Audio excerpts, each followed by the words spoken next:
l'état-major général des armées annonce de nouveaux exploits de nos forces armées. Ils ont neutralisé et arrêté des terroristes, récupéré des véhicules. Afin de faire le bilan du mondial 2022 auquel les Aigles ont été éliminés, le président de la FEMAFOOT a animé une conférence de presse.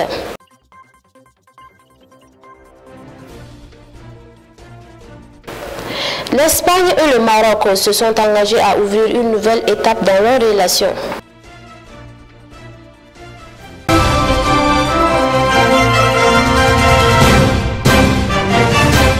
Sixième jour de ce mois béni du Ramadan, mesdames et messieurs, bonsoir et bienvenue dans cette édition.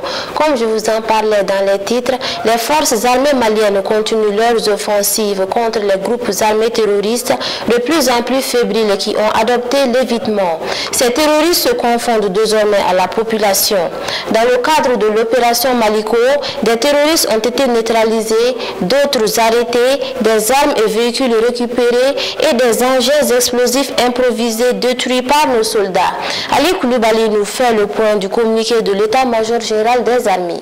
Sur le théâtre Est de l'opération Maliko, avec l'unité légère de reconnaissance et d'intervention 3, les FAMA ont continué les reconnaissances offensives dans le Liptako, la recherche des sanctuaires terroristes dans le secteur d'Ansonko et de Menanka, suite à la forte attrition enregistrée par les terroristes consécutives au combat.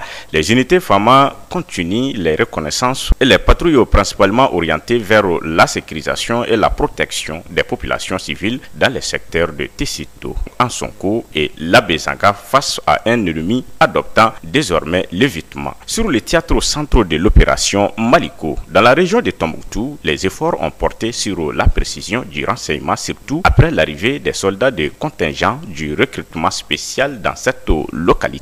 Les unités FAMA continuent leur mission de sécurisation des foires hebdomadaires, escortent les forains de Diré et Tonka en coup d'âme. Dans la région de Sékou, les reconnaissances offensives dans différents secteurs ont fait un bilan de la libération et l'approvisionnement en céréales des villages de Farabougou, Fabakoro et Nyebebougou dans la zone de Nyono. La neutralisation de 4 terroristes dans la zone de Nyono, l'arrestation de 6 terroristes, la récupération de 3 AK-47, 1 Kia et 2 véhicules civils, la destruction de 4 EI, agents explosifs improvisés. En zone sud, dans la région de Nara, les efforts ont porté sur la collecte, la précision du renseignement. Par ailleurs, les reconnaissances offensives ont été menées dans la forêt de Baoulé avec comme bilan 3 gâteaux neutralisés, 3 gâteaux interpellés et 2 engins explosifs improvisés et 2 motos détruits.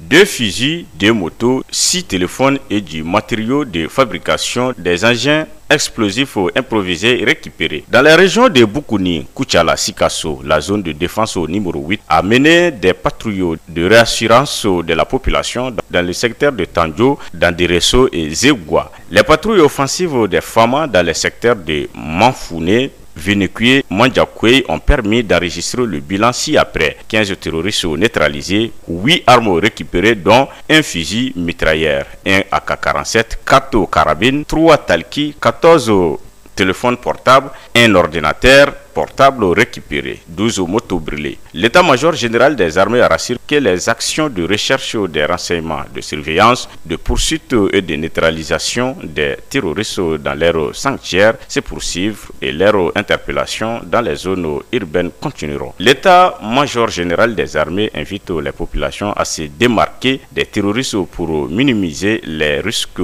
de dommages collatéraux, sachant que la leçon apprise pendant les dernières actions confirme l'emploi de civils comme des boucliers humains. Le secrétaire général des Nations Unies a confirmé la diminution des attaques terroristes de janvier à mars 2022. C'est ce qui figure dans son dernier rapport trimestriel sur la situation sécuritaire du Mali. Selon le rapport, 55 attaques ont été menées contre les forces nationales et internationales. Et c'est à Touré.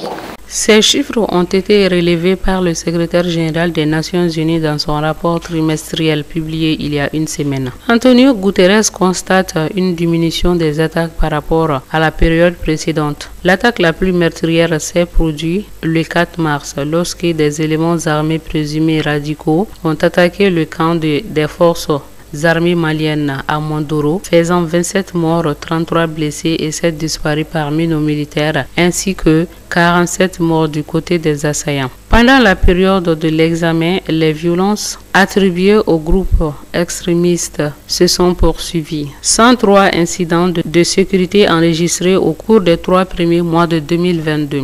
On constate une baisse importante par rapport à la période précédente au cours de laquelle 147 incidents avaient été enregistrés. Les attaques ont fait 69 morts et 29 blessés parmi les civils et 83 personnes ont été enlevées. Les groupes terroristes ont continué à harceler et attaquer les populations locales et les forces armées, tandis que les FAMA ont intensifié leurs opérations dans les centres où de lourdes pertes ont été infligées à l'ennemi. L'intensification des opérations offensives de l'armée a été suivie par une baisse du nombre d'incidents signalés, ainsi que le retour volontaire de personnes déplacées à l'intérieur du pays. Cela a contribué à améliorer le sentiment de sécurité de la population, notamment dans la région de Badjangara. Les FAMA consolident leurs gains opérationnels face à des terroristes de plus en plus frébiles, qui recouraient à des techniques d'évasion et à la diminution au sein de la population comme ligne de conduite.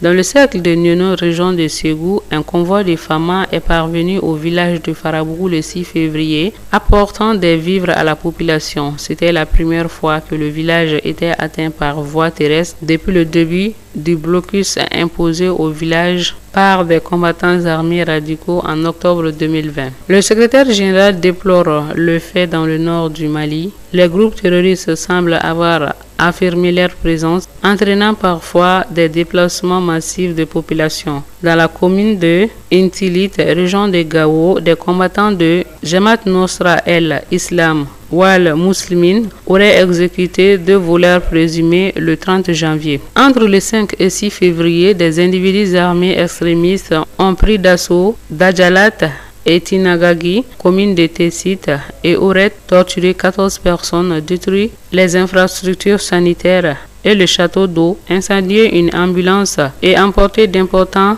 troupeaux de bétail. Je vous en parlais également dans les titres. Le président de la Fédération malienne de football a animé une conférence de presse pour faire le bilan du mondial 2022 au Qatar après l'élimination des Aigles. Mamoutou Touré avait à ses côtés le 3e vice-président de la Fédération et le secrétaire général de la FEMAFOOT. Il était question de savoir le nom du nouvel entraîneur des Aigles et le sort du collège des entraîneurs. Yacouba Kamara. Jeudi 7 avril 2022, à l'hôtel Radisson, s'est tenue une conférence de presse animée par le président de la Fédération malienne de football, M. Mamoutou Touré dit Bavier, qui était accompagné par M. Modibo Koulibaly, 3e vice-président de la FEMAFOOT, et M. Kassimo Koulibaly Yambox, secrétaire général de la FEMAFOOT. L'ordre du jour était de faire un bilan des 2 matchs précédents que notre équipe nationale senior a effectué ici à Bamako et à Rades en Tunisie. L'effort que le gouvernement a fait à travers son ministre de la Jeunesse et des Sports. Et c'était aussi un lieu pour remercier l'ensemble des supporters pour tout leur courage et leur amour pour notre équipe. Un mois avant, on avait pris toutes les dispositions nécessaires pour ceux qui étaient là-bas avec nous. Nous avons envoyé des agents précurseurs pour chercher l'un des meilleurs hôtels de la Tunisie. Les véhicules que les Tunisiens nous ont mis à disposition, l'équipe nationale n'est pas rentrée dans ça. C'est nous-mêmes qui avons cherché un bus là-bas pour transporter l'équipe. La restauration de l'équipe jusqu'à l'eau était assurée par la partie malienne. Là aussi, nous avons été soutenus par le gouvernement par rapport à cela. Nous avons joué le match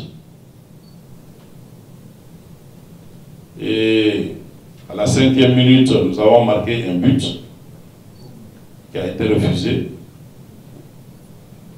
Et immédiatement après la fin de la partie, nous avons formulé une réclamation que nous avons envoyée par le biais du commissaire au match à la FIFA. Et là aussi, j'entends dire que nous n'avons pas fait de réclamation. Nous avons même reçu l'accusé de réception de la commission qui est chargée de gérer les litiges. Donc, nous avons bel et bien fait la réclamation auprès de la FIFA pour ce que nous considérons comme une erreur d'arbitrage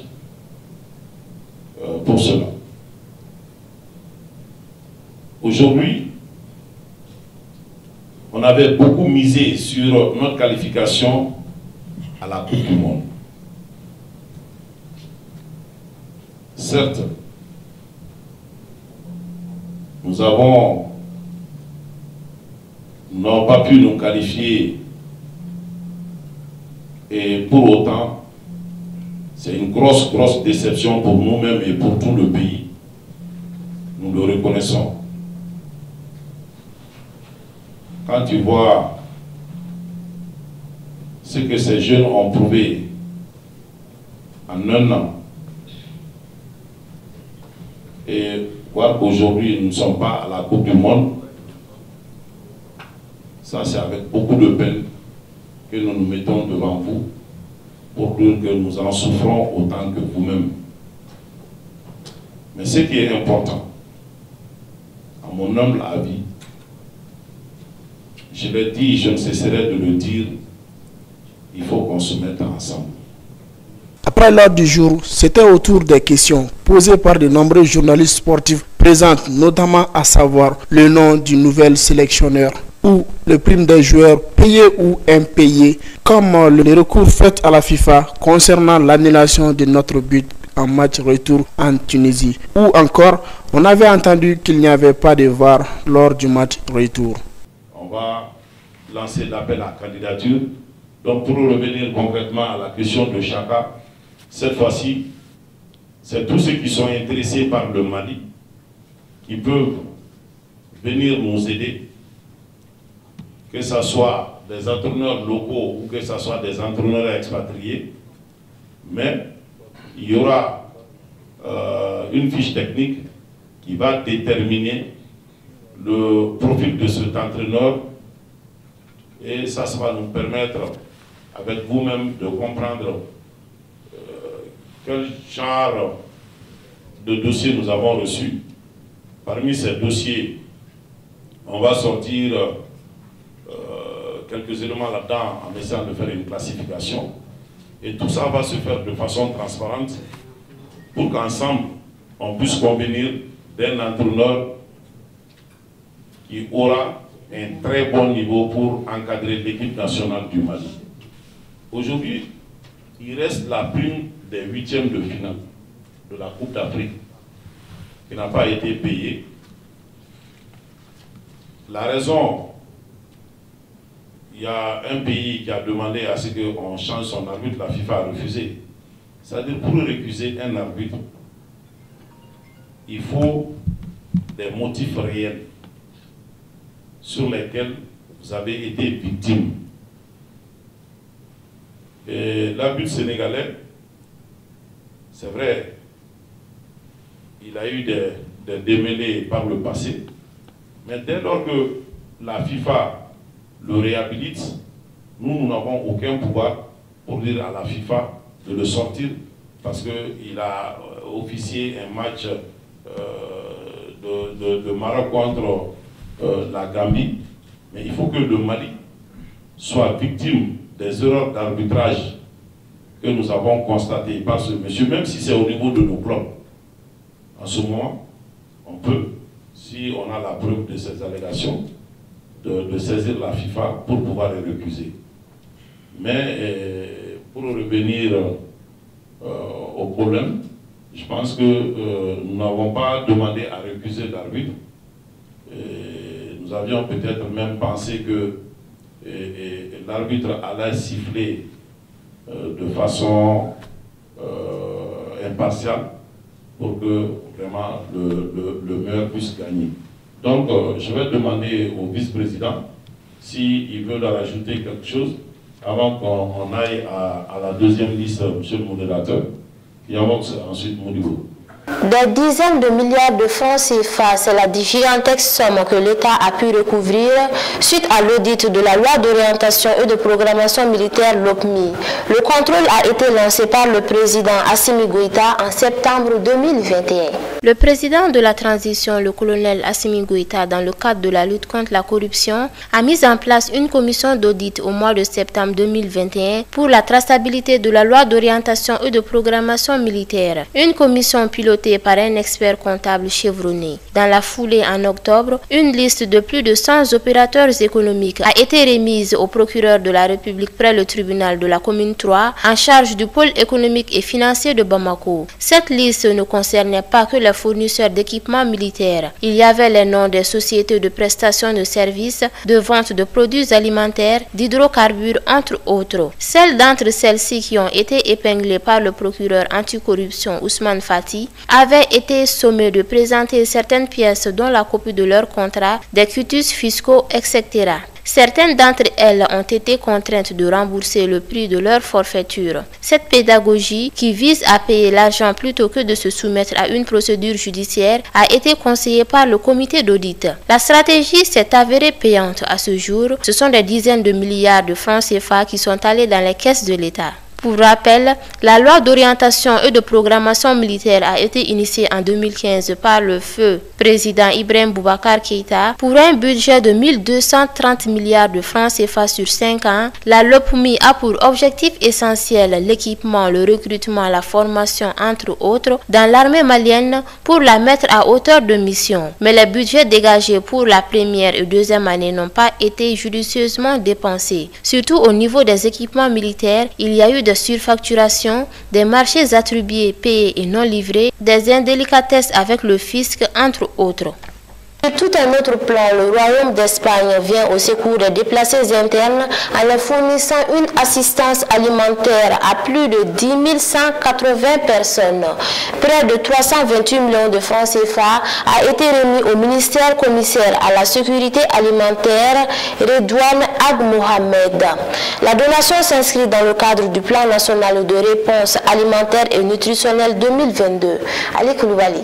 La cérémonie de remise a enregistré la présence du représentant du programme alimentaire mondial, Armand Dumurungundo. Selon le diplomate espagnol, compte tenu des ressources financières disponibles dans le contexte international actuel turbulent, son pays a activé ses mécanismes de réponse rapide en coordination avec leur bureau d'action humanitaire pour apporter cette aide au Mali, afin de répondre aux besoins identifiés par le commissariat à la sécurité alimentaire CSS, a-t-il indiqué. Cet appui qui sera canalisé par le soutien monétaire spécial au PAM, un des premiers partenaires stratégiques du CSA. Le patron du commissariat à la sécurité alimentaire dira que cette aide magnifie l'amitié et la solidarité du gouvernement et du peuple espagnol à l'endroit des populations maliennes, notamment des couches les plus vulnérables. Le présent appui vient à point nommé pour amorcer la période de soudure et soutenir les actions de sécurité alimentaire du gouvernement du Mali sur toute l'étendue du territoire national, a souligné Redouane Ag Mohamed. Il a ajouté que l'aide apportée régulièrement par ce grand pays à sa structure favorise le développement socio-économique et renforce la capacité de résilience des communautés cibles. Le commissariat à la sécurité alimentaire a assuré de sa détermination quant à la mise en œuvre effective et transparente des programmes communs placés sous son autorité. Pour sa part, le représentant du PAM a souligné que cette généreuse contribution permettra à son organisation de fournir une assistance alimentaire d'urgence durant 3 mois à plus de 10 187 personnes déplacées internes dans la région de Mopti. Armand Dumurungundo a précisé que le PAM, en partenariat avec le CSA et l'appui de la coopération espagnole, alliera l'assistance aux dirigeants aux populations affectées au renforcement des capacités de préparation et de réponse aux situations d'urgence avant de rassurer sur leur engagement et appui inconditionnel à faire front commun contre l'insécurité alimentaire et nutritionnelle au Mali.